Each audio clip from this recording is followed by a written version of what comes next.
All right, good afternoon, everyone.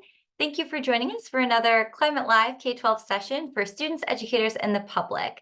My name is Laurel Zymashihi, and I'm the Assistant Director for K-12 and Continuing Education at the Columbia Climate School, and I will be facilitating the session today. So the Columbia Climate School is a newly established school at Columbia University for transdisciplinary climate research. The school marshals the university's strengths in basic and applied disciplines and expands its resources to understand climate and its impact on society, developing and inspiring knowledge-based solutions, and educating future leaders for just and prosperous societies on a healthy planet. What we're hoping to do with these K-12, Climate K-12 sessions are to introduce you to the interdisciplinary work through our scientific experts. These are monthly sessions that we will run throughout each academic year. So for the 2023-2024 year, our last session is actually in June. If you'd like more information about this session, you can check it out on our website, as well as all the past sessions that we've had over the course of the year. They're all recorded on our website and also on our YouTube page. So I encourage you to check them out. For this event, we are using Zoom webinar, and the chat is disabled, but the Q&A is a place where you can ask questions for our speaker at any point during the session, and we'll have time to answer them at the end. So for today's session, we are going to be learning about disasters and climate change in small island developing states, a focus on the Caribbean. Disasters and climate have impacts across the globe, but the type and severity of climate disasters, they vary geographically. So today we're going to examine the impacts of disasters and climate change on small islands, placing a special emphasis on the extreme events in the Caribbean region.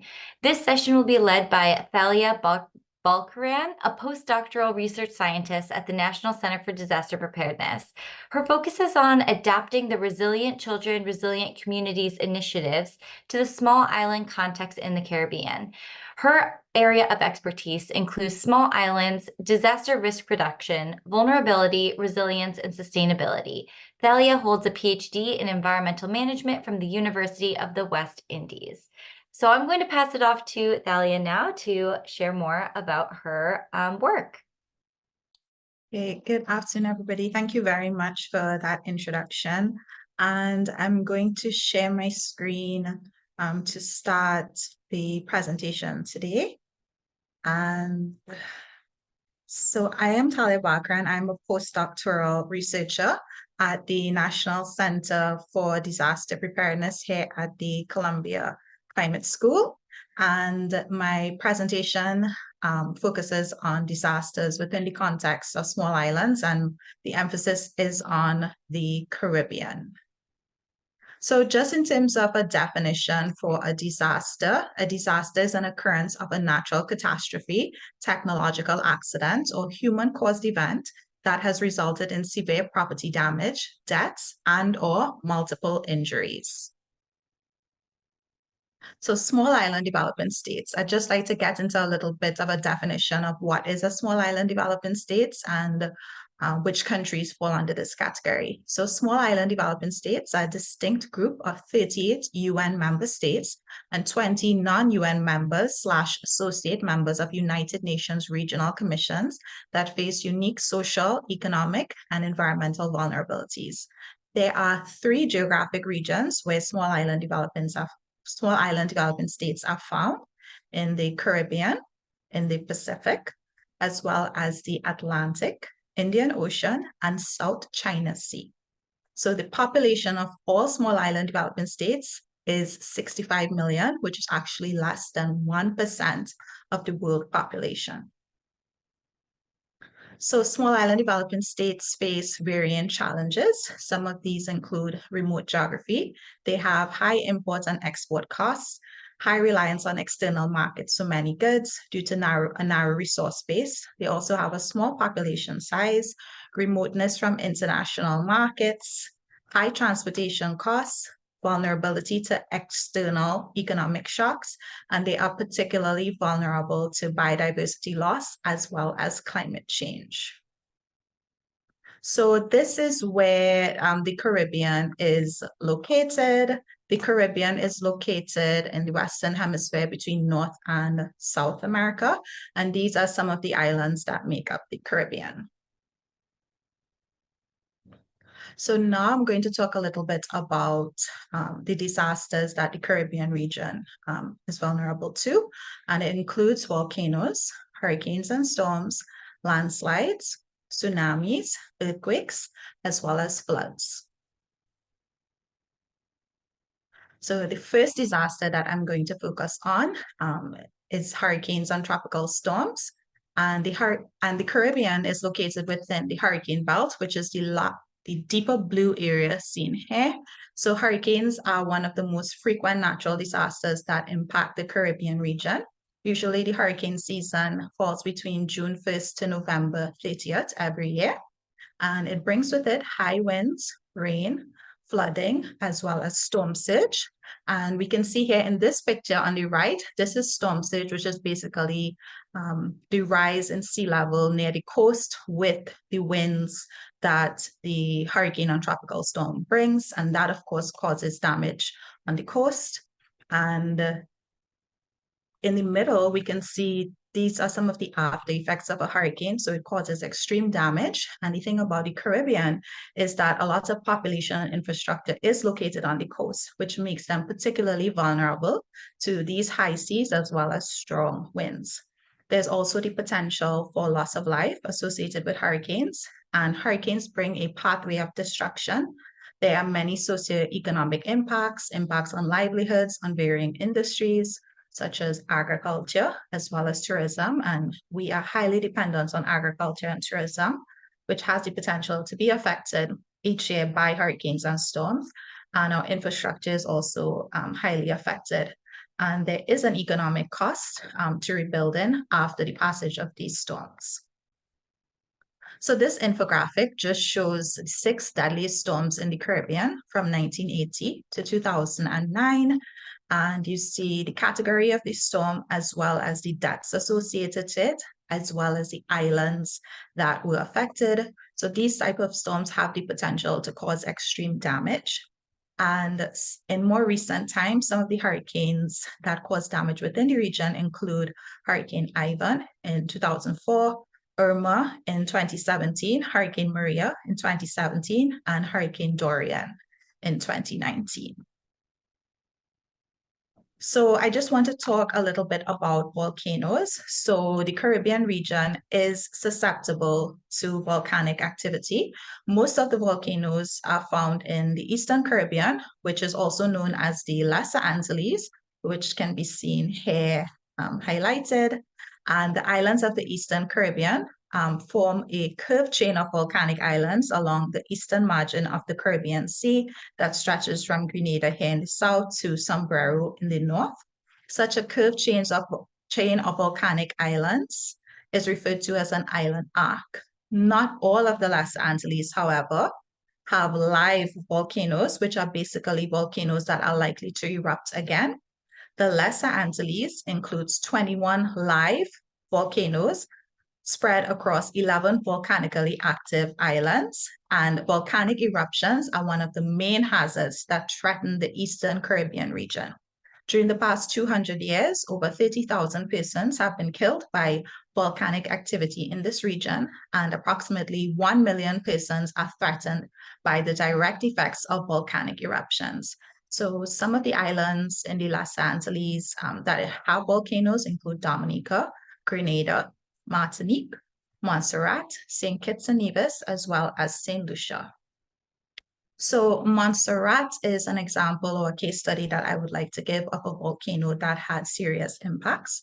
So the Soufriere Hills, there was a major eruption in 1995. The volcano became active in 1995 and has continued to erupt ever since. These eruptions have left more than half of Montserrat uninhabitable. So as you can see from the diagram, there is an area that is known as the exclusion zone that people are not able to inhabit. And the capital city of Plymouth was destroyed and there was widespread evacuation. And as a result, 2/3 of the population have left the island.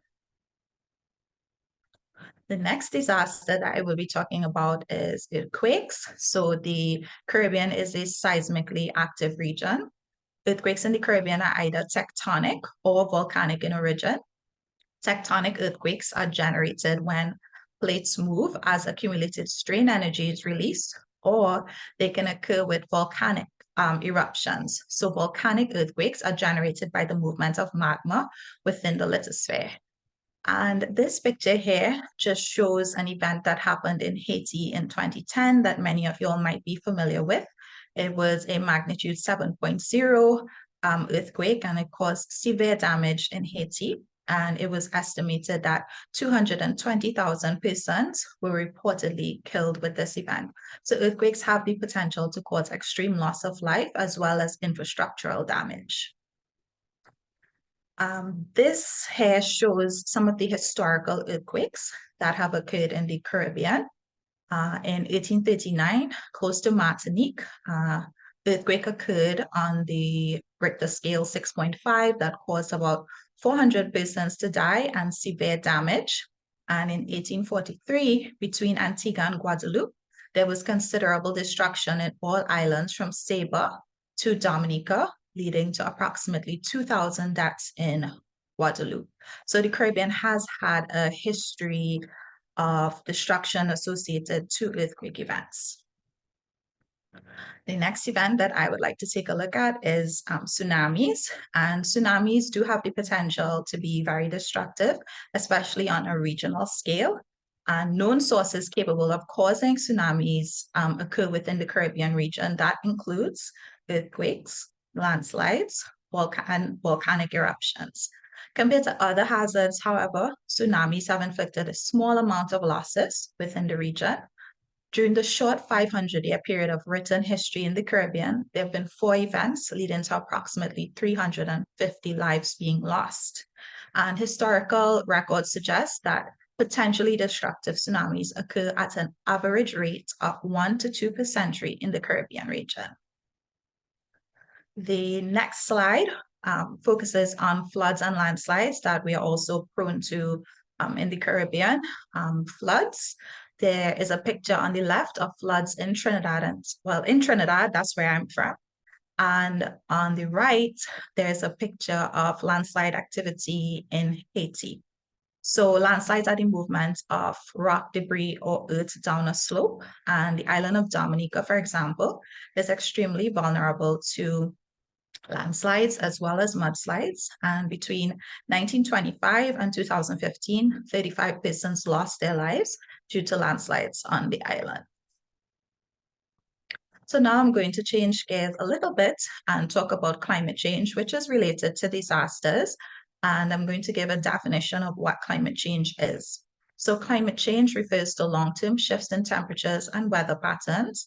And such shifts can be natural due to changes in the sun's activity or large volcanic eruptions. However, since the 1800s, human activities have been the main driver of climate change, primarily due to the burning of fossil fuels like coal, oil, and gas. So I'm going to talk a little bit about climate change in the Caribbean and some of the effects that we're expected to see and that we're already experiencing.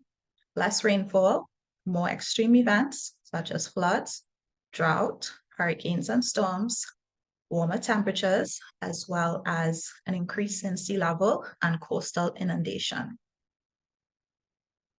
So climate change on small island developing states. So climate change has a very concrete impact on these islands, and hurricanes such as Hurricane Harvey, Irma, and Maria in 2017 turned the tropical cyclone season into one of the deadliest and most devastating of all time, destroying communications, energy, transport infrastructure, homes, health facilities, and schools. Slow onset events such as sea level rise, these also pose a serious threat to island nations. And at times it could require drastic measures such as relocation of populations. And also what makes this risk worrying is that at times these islands do not have the financial resources to deal with these effects, and they at times also limited by limited institutional capacity, and they also have a high degree of vulnerability to external shocks. So this infographic here just shows some of the social and economic impacts of climate change and what we can expect to see or what's already happening and what we expect to see in the future. So there will be associated costs starting here on the left of adapting coastal areas to rising sea levels. There's the potential for the loss of capacity to work due to heat. There would also potentially be fresh water will be in short supply. Extreme meteorological phenomena might cause widespread poverty. The prices of basic foodstuff and consumer goods will rise. There will be shrinking productivity of harvest, as well as the potential for relocation of whole towns. So I've gone through the disasters and the climate change and what's the risk that the Caribbean islands face. Now I'm going to talk a little bit about what is being done in each island and also on a regional scale to address disasters as well as climate change. So each island has a national disaster organization, which is a governmental organization with responsibility for disaster management. Example, in the case of Dominica, they have the Office of Disaster Management, and these are the stages of the disaster management cycle. Most of these offices would coordinate disaster programming to cover these different phases. So in the case of the Office of Disaster Management, these are some of the activities that they have planned under prevention and mitigation, preparedness, response, and recovery. In addition to this, each island will have their own plans, policies, and laws, national disaster plans, climate change policies and plans that they have in place. I'd like to take a look at Hurricane Maria, just a small case study in Dominica. Hurricane Maria affected Dominica in 2017, and this is just to show some of the measures that islands are implementing on their own to deal with disasters and climate change. So these are some of the pictures from Hurricane Maria. As you can see, it was devastating to the island. And these are some of the associated effects. 90 to 95% of homes were either damaged or destroyed. There was 65 fatalities, and approximately 66,000 persons were affected. Power was out for approximately 4 months, and there was infrastructural damage to roads and bridges, and it is estimated that 24,000 persons became severely or borderline food insecure with the passage of Hurricane Maria in Dominica. So following this, Dominica created a goal to become the world's first climate resilient nation. And the government did this in order to rebuild and in order to increase the resilience to future events. And in 2018, the government put in place certain laws and strategies. They have the National Resilience Development Strategy, as well as they passed a Climate Resilience Act that established the Climate Resilience Execution Agency for Dominica. And the aim of this agency was to make Dominica more resilient to future natural disasters and also help with the country in terms of Hurricane Maria and how they were able to bounce back from this event. So this is basically their resilience, their result areas, what they hope to achieve through this agency and through their laws to become more climate resilient. These are their main resilience areas: strong communities, robust economies, well-planned and durable infrastructure, to protect their natural assets, strengthen institutional systems. And these are their resilient targets. So they want to be able to, for example, if an event was to occur under strong communities, they want to have 90% of their housing built or retrofitted to resilient building codes. They also want within 1 week for ports and airports to be functioning. So there are different areas and targets that they would like to achieve, and they've put in place certain plans to ensure that this is done. So that was one example of what one country is doing, but there are also regional efforts to manage disasters as well as climate change within the Caribbean region. And one such agency that is involved in this is the Caribbean Disaster Emergency Management Agency, also known as CDEMA, which is a regional intergovernmental agency, with responsibility for the coordination of emergency response and relief efforts in participating states. The CDMA also embraces comprehensive disaster management, which is basically an integrated and proactive approach to disaster management that seeks to reduce the risk and loss associated with natural and technological hazards and the effects of climate change to enhance regional sustainable development. Now, these are the 19 participating states, the countries that are part of CDMA. And just to go a little bit wider to worldwide efforts, I'm not sure how many of you all are familiar with the Sendai Framework for Disaster Risk Reduction, which is a globally agreed blueprint on how countries can address and reduce disaster risks and losses, adopted by 187 UN member states and the Caribbean. Many of the countries in the Caribbean, they are signatory to the Sendai Framework, and it provides member states with concrete actions to protect development gains from the risk of disasters. The Sendai Framework itself works in hand with other agreements, such as the Paris Agreement on climate change, as well as the Sustainable Development Goals. So on my last slide, I'd just like to discuss another effort in terms of worldwide efforts to manage disasters and climate change, and that is the Paris Agreement. Climate change is an issue that, of course, requires international cooperation. And to address this, world leaders at the UN Climate Change Conference in Paris reached an agreement in 2015, and it set long-term goals to guide nations to substantially reduce global greenhouse gas emissions to hold global temperature increase to well below 2 degrees Celsius above pre-industrial levels, and pursue efforts to limit it to 1.5 degrees Celsius above pre-industrial levels, recognizing that this would significantly reduce the risks and impacts of climate change. Also, the agreement there was an agreement to provide finance into developing countries, such as small island developing states, to mitigate climate change, strengthen resilience, and enhance abilities to adapt to climate impacts. And the agreement is a legally binding international treaty. It entered into force on 4th of November 2016, and today 195 parties have joined the Paris Agreement. Okay, that is the end of my presentation.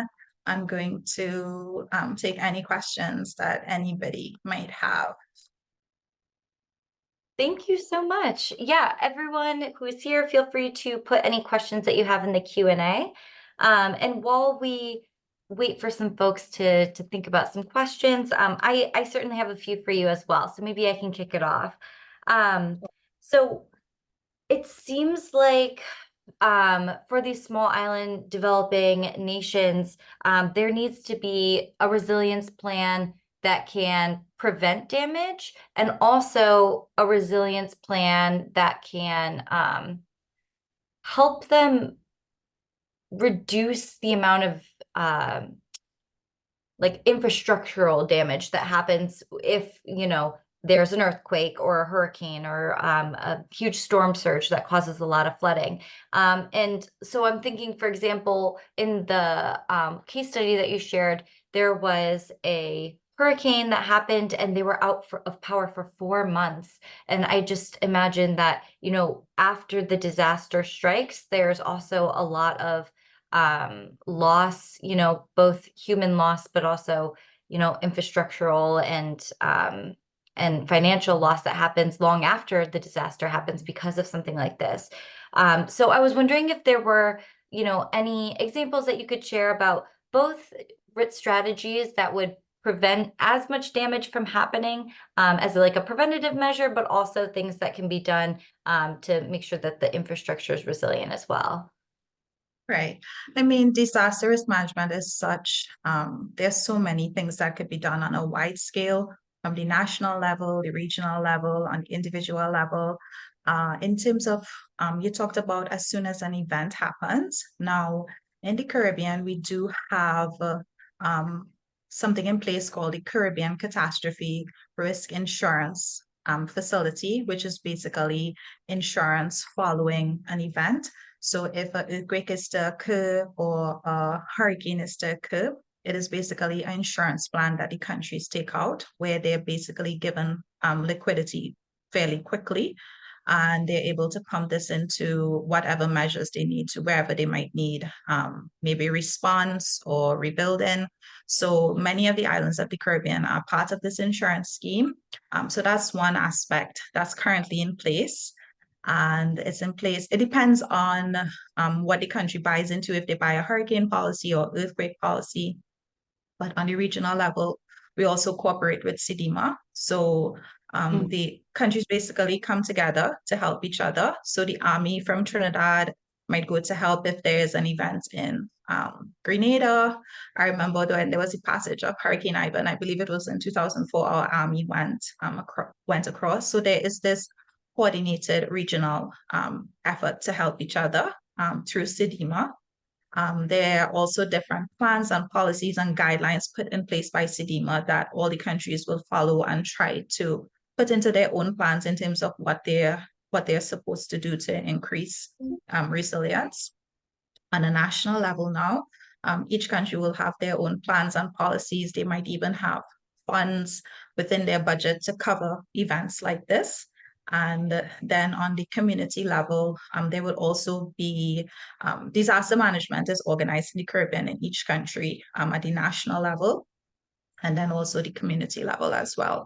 So they will have in place their committees, they have in place their emergency response, and on the most basic level, education as well is really important. So it's not just one thing, it's a combination of things, a combination of laws, policies in place, and interaction with each other.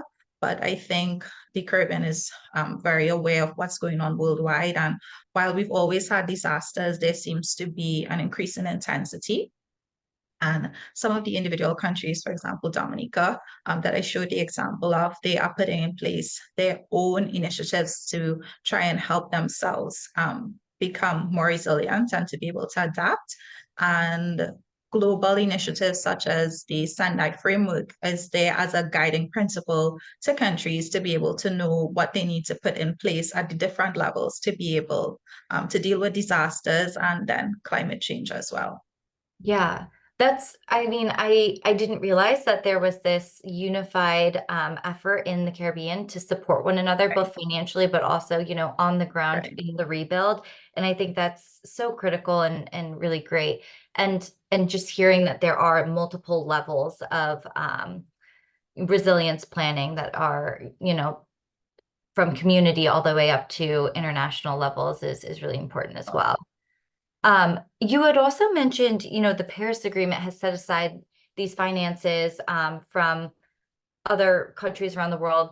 I'm assuming countries that have been the most responsible for climate change due to our excessive use of fossil fuels, to then support the adaptation and resilience building in small island developing nations. And I was wondering how, if it's enough money, if it's effective. I mean, I feel like it might not ever be enough. But yeah, I'm just curious to hear more about that and your thoughts. Right. I know that they've set up a fund to help developing countries, but climate finance is a completely separate area and something of interest. I'm actually at the National Center for Disaster Preparedness right now. We are working on a climate finance project to basically understand what are the needs of small island developing states and developing countries in terms of climate finance, where are the gaps, to be able to now say, okay, these are our gaps, this is our situation, this is where we need finance. So I know on the global level, there is something in place to deal with it. The question is, will it ever be enough? I mean, the only way to know is when a disaster happens. You basically essentially have to adapt, you have to mitigate, you put things in place, and you prepare for the best. The good thing about the Paris Agreement is that it shows that global countries, even the countries that contributed most to the problem, there seems to be a commitment to help small island developing states that are on the receiving end a lot of times of damage associated to climate change. There is that global effort. So will it ever be enough? There's no question to really know. You just have to put things in place, adaptation in place, mitigation in place. And when events occur, that is truly the only way to know how well climate financing is working, but climate finance is just part of the larger pie of things that have to be done to help small island developing states be more prepared. Yeah, you're absolutely right. And it, we can adapt, but we also have to mitigate. Like if we adapt to a level that we think we're going to be experiencing in 2030 and we are not mitigating, then the impacts are going to be so much worse, and continue to Right. exacerbate. So yeah, I hear you. Climate finance is tricky, but it's exciting to hear that NCDP is working on projects on that topic. I Sure. don't see any questions in the Q&A. Maybe just one more question from me then. You are working on the Resilient Children and Resilient Communities Initiative and bringing it Right. into the Caribbean. And so I'd love just to hear a little bit more about that project. Sure. So for my postdoctoral research, we took the RCRC initiative, which is the Resilient Children, Resilient Communities Initiative, and applied it to the Caribbean, which has never been done before. It's been applied to sites in the United States as well as Puerto Rico. So this represents the first application to a small island developing state. And I chose Dominica. Dominica was, from the pictures that I showed before, was severely affected by Hurricane Maria. And I thought it was important to focus on this island, especially because they are already putting things in place to become more resilient. So I believe that this initiative would have fit perfectly in line with what they are trying to achieve. So Dominica is actually home to a territory that hosts the indigenous people of the Caribbean. They're known as the Kalinago. And I approached the Kalinago to do this project, and they were welcoming of the project. And I essentially went to Dominica last year, and we used a community preparedness index that's able to measure the plans in place for children, because children are especially vulnerable, and it is important to focus on them because during a time of a disaster, they are dependent on adults. And it's an institutional approach, which means we look at institutions such as public schools, private schools, foster care, hospitals, health centers, as well as the community itself. And we're able to gauge by responses from representatives from the institutions how well prepared they are to deal with disasters. So last month, actually, we went back to the Kalinago territory to present the results to them. But with this approach, we don't like to tell them what they should do.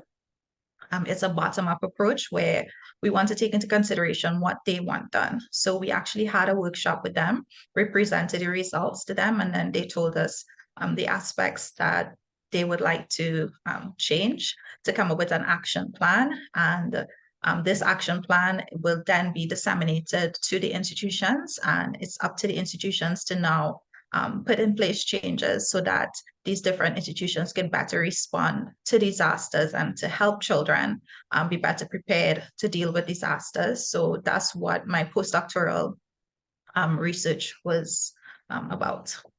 Oh, that is incredible work. Wow. Thank you so much for spending the past 30 minutes sharing about your research and your work. I know it was incredibly enriching for me. I'm learning about a new area of the world that I'm not as familiar with, so I really appreciate it.